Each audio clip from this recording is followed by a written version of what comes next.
Alright, welcome to my video updating the case of schools that rely on legacy admissions. And a study was done that showed just how egregious legacy admissions happens to be. And now the Education Department has opened an investigation into Harvard's legacy admissions. Now, this study was authored by, among people, a Harvard professor who has tenure, so Harvard can't punish him for basically biting the hand that feeds him. So, let's get to the article. Opening a new front in legal battles over college admissions, the U.S. Department of Education has launched a civil rights investigation into Harvard University's policies on legacy admissions. Top colleges' preferential treatment of children of alumni who are often white has faced mounting scrutiny since the Supreme Court last month struck down the use of affirmative action as a tool to boost the presence of students of color. The department notified Lawyers for Civil Rights, a nonprofit based in Boston, on Monday that it was investigating the group's claim that the university discriminates on the basis of race by using donor and legacy preferences in its undergraduate admissions process. An Education Department spokesman confirmed its Office for Civil Rights opened an investigation at Harvard. The agency declined further comment. But White House Press Secretary Karine Jean-Pierre said President Joe Biden has made clear that legacy admissions hold back our ability to build diverse student bodies. And again, if you happen to have a child of an alumnus and they just happen to meet the requirements, I have no problem with that. But I've used the example of George W. Bush. There is no way in hell, if his last name wasn't Bush and his father wasn't a donor to Yale, there is no way in hell he would have made it into Yale. The complaint was filed earlier this month on behalf of Black and Latino community groups in New England. The group argued that students with legacy ties are up to 7 times more likely to be admitted to Harvard, can make up nearly a third of a class, and that about 70% are white. For the class of 2019, about 28% of the class were legacies, with a parent or other relative who went to Harvard. We are gratified that the Department of Education has acted swiftly to open this investigation, the group said in an email statement. Harvard should follow the lead of a growing number of colleges and universities, including Amherst, MIT, Johns Hopkins, the University of California, and most recently Wesleyan, and voluntarily abandon these unfair and undeserved preferences. A spokesperson for Harvard on Tuesday said that the university has been reviewing its admissions policies to ensure compliance with the law since the Supreme Court ruling on affirmative action. As this work continues moving forward, Harvard remains dedicated to opening doors to opportunities and to redoubling our efforts to encourage students from many different backgrounds to apply for admissions, the spokesperson said. Ending legacy preferences is one of many steps that Harvard and other universities can take to increase access, diversity, and equity in admissions, said Jane Suyanbach, a board member of the Coalition for a Diverse Harvard, which includes alumni, students, and staff. Last week, Wesleyan University in Connecticut announced that it would end its policy of giving preferential treatment in admissions to those whose families have historical ties to the school. Wesleyan President Michael Roth said, a student's legacy status has played a negligible role in admissions but would now be eliminated entirely. In recent years, other schools, including Amherst College in Massachusetts, Carnegie Mellon University in Pennsylvania, and Johns Hopkins University in Maryland, also have eliminated legacy admissions.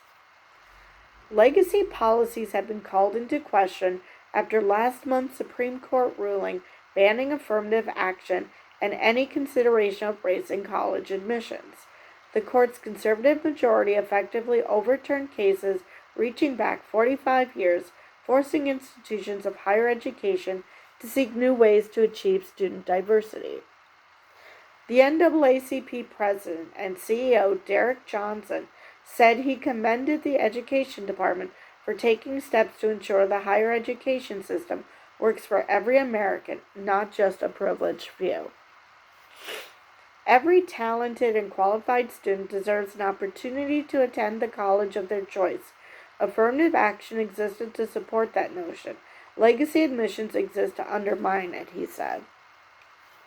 Sarah Hanger, senior staff attorney for the ACLU's Racial Justice Program, said she did not know the specifics of the Harvard program, but as a general matter, legacy admissions tend to benefit disproportionately white people and wealthy people.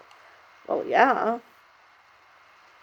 Systemic racism and inequality has allowed some people to build legacies across generations of their family in the same way that systemic racism has left many families of color out of opportunities in the educational hierarchy. In a way, they're two sides of the same coin, she said. A study led by Harvard and Brown researchers published Monday found that wealthy students were twice as likely to be admitted to elite schools compared to their lower or middle income counterparts who have similar standardized test scores. The study looked at family income and admission data at Ivy League schools as well as Stanford, MIT, Duke, and the University of Chicago. It found that legacy admissions policies were a contributing factor to the advantage high-income students have at these schools. Athletic recruitment and extracurricular credentials, which are stronger when students attend affluent private high schools, were the other two factors. And that is the end of the article. So, good on the education department for doing this, because if you're going to say it is unfair to factor in race when admitting, because race should have nothing to do with someone's credentials and intelligence and ability to attend a school, which in a perfect world it shouldn't. Well, it's the same thing with legacy admissions. Just because someone went to a certain college should not mean that their kid should automatically get in. Now, again, if they have the credentials, then yeah, you can use that as an argument as to why they should attend, but if they don't, why should they be given preferential treatment when they don't have the scores simply because their parents went there? I mean, that's, especially since it's so egregious. I mean, it's one thing to have, maybe one or two legacy admissions, like I said, kids that actually would qualify regardless. But I highly doubt that these kids that are getting in at twice the rate of others are simply because they all happen to be that smart. Now, maybe they are. It's entirely possible that they are. But if the cheating scandal has taught us anything, it's that rich people think they can get away with a lot. So it wouldn't surprise me if these rates are that most of these kids could not get in otherwise. Now, I'm not saying all, but I'm sure a good portion would not be able to get into those schools otherwise.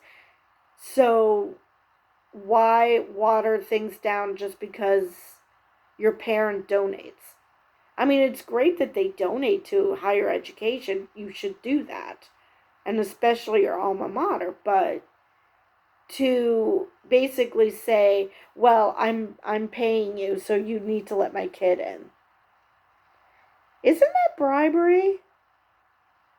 I mean, seriously, how is this any different than the cheating scandal? In that you think that because you have the money, you can get away with whatever and give your kids whatever, whether they deserve it or not. I don't know. I don't. In that regard, there's not that much difference.